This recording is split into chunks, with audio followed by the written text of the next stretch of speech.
Hi, everyone. Welcome back to Mental Training Thursdays. Today, we are going to be talking about the topic being real in the face of gaslighting. And just a reminder, so our Mental Training Thursdays link to our Mental Lift Mondays. And so today, Bob and I are just going to dive a little bit deeper. And I'm going to turn it over to Chris, who has a question from a student athlete. I've been finding it hard to be okay with not being okay this spring season. Competing and training during a pandemic does not feel normal to me, but I don't know if others feel the same. What can I do if I feel like I'm the only one struggling to be totally excited about this spring?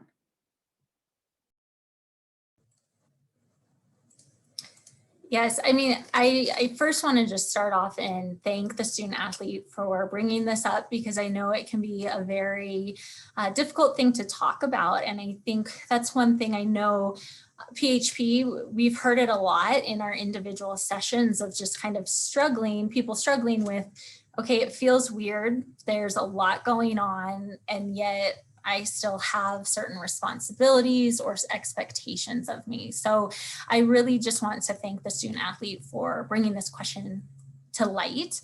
And one thing to know is that that is completely normal. Like, we have had to change so much this year. So especially talking about training and competition has been interrupted. It's been changed. It's been canceled. School has moved online, it's moved offline, it's moved back online again. Social interactions have just completely been uprooted. The way that we basically engage with everyday life has drastically changed. And so I do want to just start off by saying that you are not alone in feeling a little bit off if the expectation is that things are normal, because things are absolutely not normal. And especially when we have, certain expectations to move forward as if nothing is happening around us. So I do just want to start off by saying that it's absolutely normal to feel that way. One thing that we want to talk about today is that idea of gaslighting. And so gaslighting is a term that we use when our emotions, our experiences, basically our reality is minimized, and that we're basically being told that what we're experiencing is not true. And so that's the term that we use a lot. What can happen when this happens over time is that we then start to question our own sanity of, like, am I the one at fault? Am I the only one feeling this way? I must be crazy. And so I think that this comes up a lot, and it has been coming up quite a bit within the pandemic. Just kind of questioning, am I the only one that's nervous about training? Am I the only one that's nervous about how things are going to unfold? And just know that you're not the only one. When we talk about gaslighting, the classic example that we often use is a toxic relationship. And so, it might be helpful to kind of think about it in that sense. So in an unhealthy relationship or a toxic relationship, what can show up is, okay, let's say I'm having an experience or a reaction to something, and then my partner tells me, oh, you're overreacting. You're too sensitive. It's not that big of a deal. That can feel really minimizing and really hurtful too.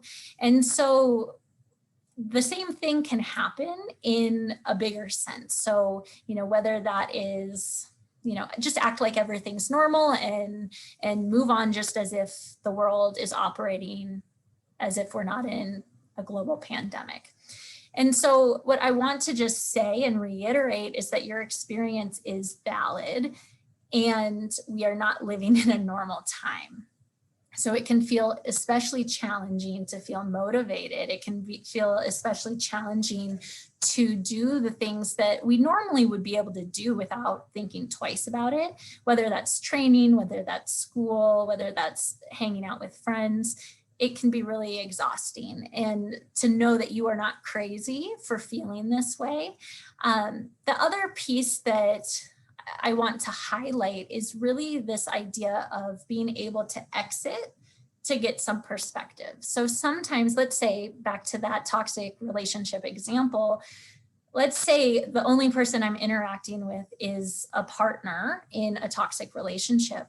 That can then become my reality. However, if I'm able to get some distance from that person, I can start to realize, oh, wait, other people don't think this is normal. Other people actually feel the same way I feel, or other people validate how I'm feeling. And so back to this question, I think it's important, if you are being told that things are normal and just to push through as if things are normal, to know that maybe that's not the right person to be talking to. And maybe you need to find some other people to get some different perspectives as well.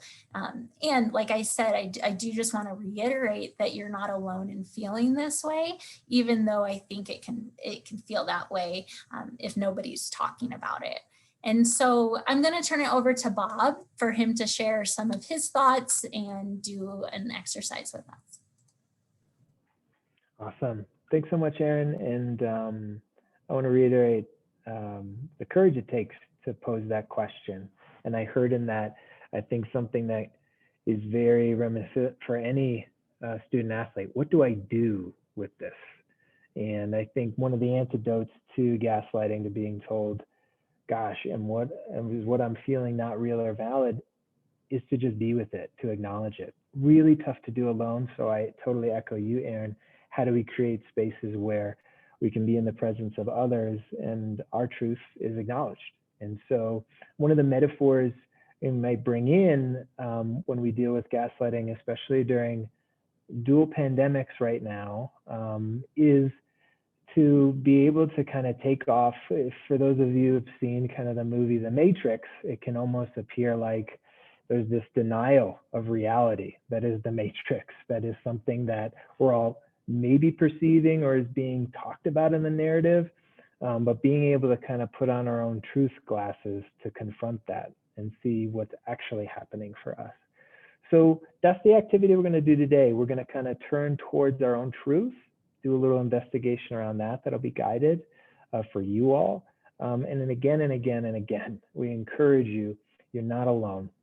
Please do reach out to us, reach out to others that can, support you putting on your truth glasses as well. So at the start of this, I just invite everybody, if you feel comfortable, you can close your eyes at your own pace. If that's not comfortable for you, you can kind of center your gaze somewhere in front of you. And just to kind of gather ourselves, because turning towards our truth, sometimes it's helpful to find just a little bit of stillness. So finding an anchor that works for you. Sounds in your environment. Just noticing how they come and go. Contact with the earth. Kind of sensing the weight of your body being held up. Or wherever you feel your breath, the easiest, just the normal, natural breath. Just this one breath. Kind of from this place of stillness, just bring to mind a challenging situation, maybe during this last week, particularly one where you feel like a need wasn't met for you, or you were misunderstood, or felt alone in your experience. Encourage you, kind of as a disclaimer, to choose something that might be lower on the scale of difficulty as we train up this skill.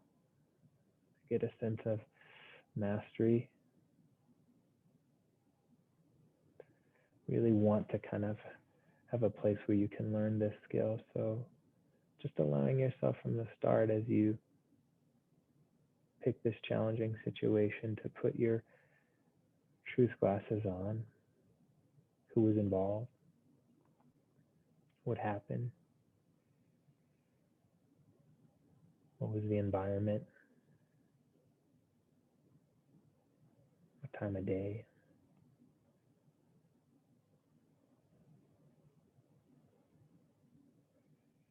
And as you bring those images to mind, just what do you notice for yourself in your body?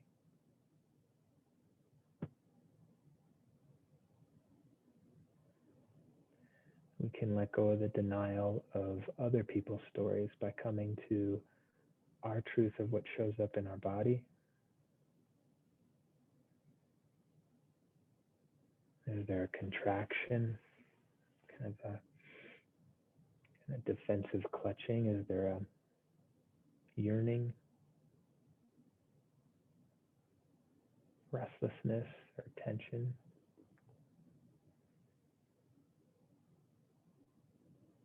Just hold this area of your body with kindness and courage, witnessing the truth of this challenge.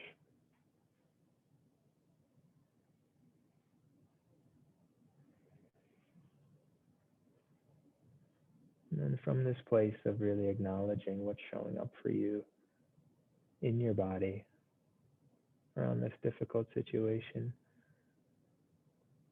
identifying a key need that was missing for you. What matters to me about this? What do I want?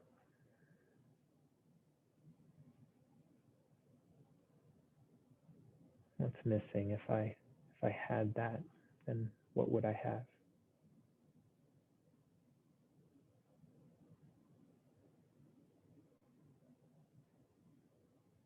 And just placing your attention on the personal aspect of this need, the truth that it wasn't meant for you.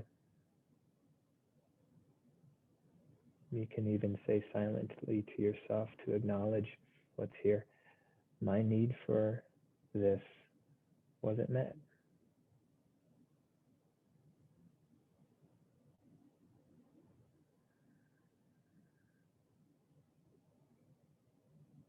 Now shifting our attention towards maybe how other people are really yearning for this need, a universal aspect of what's missing for you in this situation of being human, as another antidote to gaslighting, that you're not alone.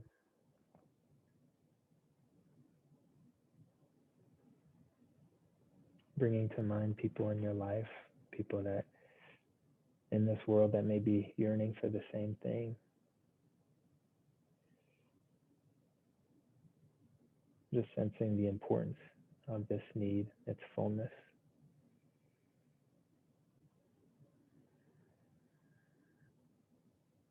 Acknowledging the truth that you're not alone. And before we end this practice, just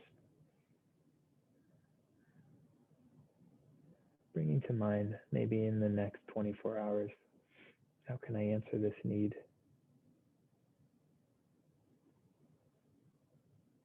Who else can acknowledge that this is missing for me?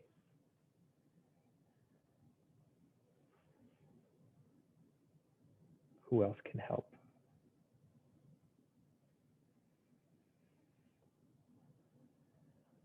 So let's kind of close the activity just by coming back to whatever anchor you used at the beginning, sound, body, or breath. And know that you can always return to the truth glasses of your experience, turning towards your truth, letting go of the shame and self-doubt that gaslighting can bring, and embracing what your true needs are. And if your eyes have been closed, you can open them at your own pace, and we can jump back into our Training Thursday conversation.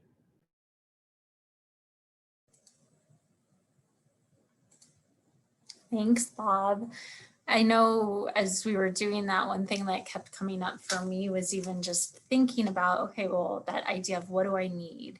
And so especially in having the experience of, gaslighting, I think it's really important to go back to basic needs. So whether that is finding supportive people that you can talk to, whether it is, like we've talked about before, nourishing yourself, getting enough rest, setting healthy boundaries. And so whether that is saying no to certain things or whether that's certain activities or certain people that you're around, maybe it's setting boundaries around social media, it can look so many different ways. But I do just want to reiterate, I know that was coming up a lot for me as Bob, you were going through the activity. And so just remembering, oh yeah, I have these basic needs and how can I tune into those?